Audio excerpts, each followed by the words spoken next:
Israel এবং যুক্তরাষ্ট্রের হামলায় নিহত হয়েছেন ইরানের সর্বোচ্চ ধর্মীয় নেতা আয়াতুল্লাহ আলী খামেনি। সরকারি সংবাদ মাধ্যমে জানানো হয়েছে এই তথ্য। তার মৃত্যুতে পুরো দেশে শোকের ছায়া নেমে এসেছে।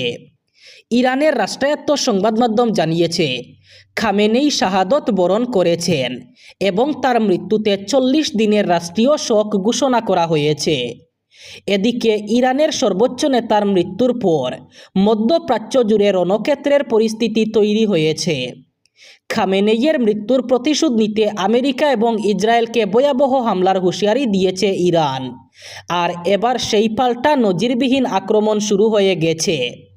তেহরান দাবি করেছে গত কয়েক ঘন্টায় বাহরাইন, কুয়েত, কাতার এবং জর্ডান সহ বিভিন্ন দেশে অবস্থিত মোট 14টি মার্কিন সামরিক ঘাঁটি ক্ষেপণাস্ত্র হামলায় পুরোপুরি গুঁড়িয়ে দিয়েছে ইরান। এদিকে ইরানের সর্বোচ্চ ধর্মীয় নেতা আয়াতুল্লাহ আলী খামেনেইয়ের মৃত্যুর পর মুজতাবা খামেনেইকে ইরানের নতুন সর্বোচ্চ নেতা হিসাবে ঘোষণা করা হয়েছে। খামেনেইয়ের দ্বিতীয় পুত্র মুজতাবা হবেন এবার ইরানের সর্বোচ্চ ধর্মীয় নেতা। শীঘ্রই বন্ধ করতে হবে ইরানে সেনার শক্তি প্রদর্শন। মধ্যপ্রাচ্যের উত্তেজনার মাঝেই এবার চীন এবং ইরাকের এন্ট্রি। আমেরিকা এবং ইসরায়েলকে ধমক দিল চীন। শীঘ্রই বন্ধ করতে হবে ইরানে সেনার শক্তি প্রদর্শন। ইসরায়েল, আমেরিকা এবং ইরানের মধ্যে আক্রমণ প্রত্যাক্রমণ অব্যাহত রয়েছে। আক্রমণে নিহত হয়েছেন ইরানের সর্বোচ্চ নেতা আয়াতুল্লাহ খামেনেই এবং খামেনেই পরিবারের ইরানের শীর্ষ সেনা প্রধান। প্রত্যুত্তরে আমেরিকান সেনার 14টি অধিক শিবিরে ইরানে ধ্বংসলীলা চালিয়েছে। দুবাইয়ের পাম জুমেরা, বুর্জ আল আরবে আক্রমণ করেছে ইরান। এই আক্রমণ প্রত্যাক্রমণের মধ্যেই যুদ্ধে এন্ট্রি করল ইরাক এবং চীন। পরপর মাসে দাম বাড়ার দ্বারা অব্যাহত। মার্চের শুরুতেই আবার মূল্যবৃদ্ধি হয়েছে বাণিজ্যিক রান্নার গ্যাসের। সংশোধিত দামের তালিকা অনুযায়ী আজ অর্থাৎ 1 মার্চ থেকে আগের তুলনায় 31 টাকা দাম বেড়েছে বাণিজ্যিক এলপিজি সিলিন্ডারের। তবে বাড়িতে ব্যবহৃত 14 কেজি রান্নার গ্যাসের সিলিন্ডারের দামে কোনো পরিবর্তন করা হয়নি। তথ্য অনুযায়ী ভারতের বাণিজ্যিক রান্নার গ্যাসের দাম প্রতি মাসেই বাড়ানো অথবা কমানো হচ্ছে। আন্তর্জাতিক বাজারে জ্বালানির দর, বিশ্ববাজারে অপরিশোধিত তেলের মূল্য এবং মুদ্রা বিনিময় হারের ওঠানামার উপর ভিত্তি করেই মাসিক পুনর্মূল্যায়ন করা হয় বলে তেল সংস্থাগুলির দাবি। সাম্প্রতিক মাসগুলির দিকে তাকালে দেখা যাচ্ছে 2025 সালের অক্টোবর মাসে বাণিজ্যিক গ্যাসের দাম প্রতি সিলিন্ডারে 15 টাকা বেড়েছিল। নভেম্বর মাসে কমেছিল 5 টাকা। ডিসেম্বরে আবার অল্প পরিমাণে দাম কমানো হয়। তবে নতুন বছরের শুরু থেকেই আবার ঊর্ধ্বমুখী হয়েছে মূল্য। 1 জানুয়ারি এক ধাক্কায় প্রায় 111 টাকা বাড়ানো হয়। তারপর 1 ফেব্রুয়ারিতে বাড়ানো হয় 49 টাকা। এর সঙ্গে এবার মার্চ মাসে নতুন করে 31 টাকা বৃদ্ধি হয়েছে। আগামী বিধানসভা নির্বাচনকে কেন্দ্র করে রাজ্যের রাজনীতির অঙ্গন দিন দিন উত্তপ্ত হয়ে উঠছে। শাসক দল ভারতীয় জনতা পার্টি সুপরিকল্পিত রণকৌশল নিয়ে সংগঠন মজবুত করতে মাঠে নেমেছে।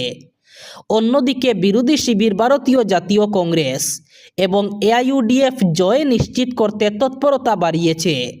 শ্রীভূমি জেলার 4টি গুরুত্বপূর্ণ বিধানসভা কেন্দ্র উত্তর করিমগঞ্জ, পাতারকান্দি, রাতাবাড়ী ও দক্ষিণ করিমগঞ্জ ঘিরে ইতিমধ্যেই রাজনৈতিক মহলে জোর আলোচনা শুরু হয়েছে।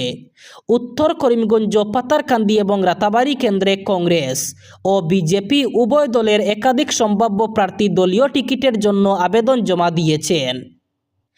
প্রার্থী চূড়ান্তকরণে দলীয় অন্দরমহলে চলছে সাংগঠনিক মূল্যায়ন, সমীকরণ বিশ্লেষণ এবং কৌশল নির্ধারণ। বিশেষ করে দক্ষিণ করিমগঞ্জ বিধানসভা কেন্দ্রটি এবার রাজনৈতিকভাবে অত্যন্ত তাৎপর্যপূর্ণ হয়ে উঠেছে। পশ্চিম এশিয়ার পরিস্থিতি উত্তপ্ত। মুহুর্মুহু ক্ষেপণাস্ত্র আছড়ে পড়ছে। কখনো ইসরায়েল, আবার কখনো আমেরিকা চালাচ্ছে, আবার কখনো পাল্টা আক্রমণ করছে ইরানও। এই পরিস্থিতিতে পশ্চিম এশিয়ার বিভিন্ন জায়গায় থাকা ভারতীয় নাগরিকদের সতর্ক করল নয়াদিল্লি। ভারতের বিদেশ মন্ত্রকের তরফে বিবৃতি জারি করে জানানো হয়েছে, পশ্চিম এশিয়ায় নিরাপত্তার অবনতি ঘটেছে। সাধারণ নাগরিকদের প্রাণের ঝুঁকি রয়েছে। এই পরিস্থিতিতে সকলকে চোখ কান খোলা রাখার পরামর্শ দেওয়া হয়েছে। নয়াদিল্লির পরামর্শ, প্রয়োজন ছাড়া বাড়ির বাইরে বার হবেন না, যাতায়াত সীমিত করুন, উত্তেজনাপ্রবণ এলাকা এড়িয়ে চলার কথা বলা হয়েছে। একই সঙ্গে ভারত জানিয়েছে ইরান এবং উপসাগরীয় অঞ্চলের পরিস্থিতির দিকে নজর রাখা হয়েছে। সব পক্ষতে সংযত থাকার বার্তা দিয়েছে নয়াদিল্লি। মাধ্যমিকের বিতর্কের রেশ কাটতে না কাটতেই এবার Assam state school education board পরিচালিত উচ্চ মাধ্যমিক পরীক্ষায় নতুন করে তুগলকি কাণ্ড। ইনফরমেশন টেকনোলজি এনাবল্ড সার্ভিসেস বিষয় পরীক্ষায় প্রশ্নপত্রে উঠে এলো সিলেবাস বহির্ভূত প্রশ্ন। এমন ঘটনায় রাজ্য জুড়ে দেখা দিয়েছে তীব্র প্রতিক্রিয়া। বোর্ডের এই দায়িত্ব জ্ঞানহীনতার বিরুদ্ধে ক্ষোভ এবং হতাশায় ফুঁসছেন পড়ুয়া এবং অভিভাবকরা। দাবি অনুযায়ী অবিলম্বে সিলেবাস অনুযায়ী নতুন প্রশ্নপত্র প্রণয়ন করে আবার পরীক্ষা নেওয়া হোক। শনিবার রাজ্যে অনুষ্ঠিত হয় উচ্চ মাধ্যমিকের ইনফরমেশন টেকনোলজি এনাবল্ড সার্ভিসেস বিষয়ের পরীক্ষাটি। কিন্তু প্রশ্নপত্র হাতে নিয়েই চোখ কপালে উঠে পরীক্ষার্থীদের। তাদের অভিযোগ, মোট 50 নম্বরের মধ্যে 40 নম্বরের প্রশ্ন এসেছে সিলেবাসের বাইরে থেকে। সিলেবাস অনুযায়ী এসেছে মাত্র 10 নম্বরের প্রশ্ন। শিলচর কাটাল পয়েন্ট সংলগ্ন এলাকায় সুরানা মোটরের উল্টো দিকে এক মারাত্মক সড়ক দুর্ঘটনা। জানা যায় শনিবার গভীর রাতে শিলচর মেডিকেল কলেজ থেকে শহরের দিকে যাওয়ার সময় গাড়িটি দুর্ঘটনার কবলে পড়ে। গাড়ির ভিতরে স্বামী স্ত্রী ছিলেন। দুজনেরই সেকেন্ড লিঙ্ক রোড এলাকার বাসিন্দা বলে জানা গেছে।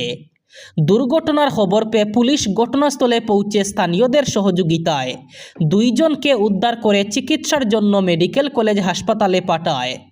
প্রাথমিকভাবে জানা গেছে এয়ারব্যাগ থাকার কারণে বড় ধরনের ক্ষতি এড়ানো সম্ভব হয়েছে।